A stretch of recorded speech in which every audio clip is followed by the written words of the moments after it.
Similar to what we did in the eyes, to add volume back into the eyes, we're going to use the hair. But we're going to use linear color as far as that goes. We're going to do the same method. We're going to add two curves. One, I'm going to get another adjustment. Two curves, and they're basically holding places. I'm going to call one my color burn,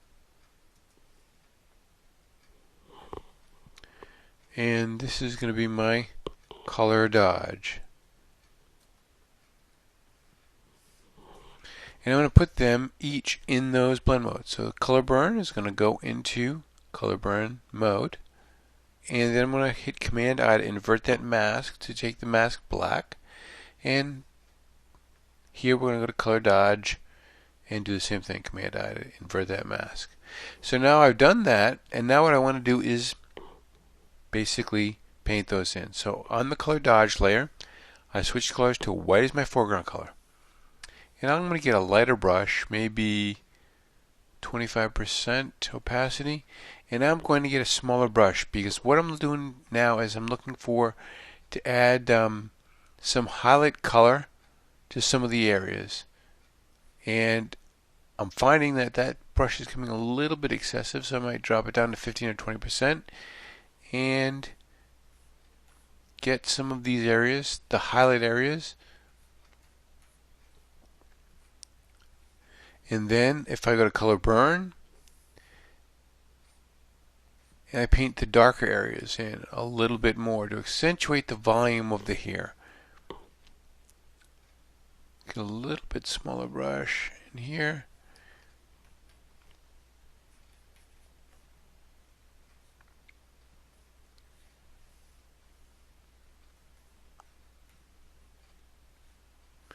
And by those two, you can see we're adding some body back in. Now, depending on the hair you have to work with, will depend on how much latitude you have. You can see also some spillover that's happening over here. And what's happening with a spillover, that's coming from these layers here.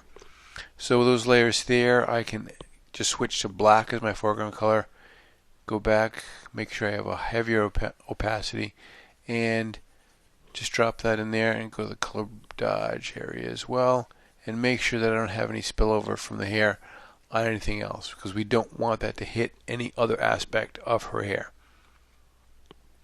So there you have basically taking the flyaways and adding body, color, and we don't want to go extreme. We're not looking to change like someone with black hair to someone with blonde hair. We're not talking extreme changes like that. We're talking accentuating existing hair. Why would you cast a blonde for someone that needed to be black hair, or vice versa?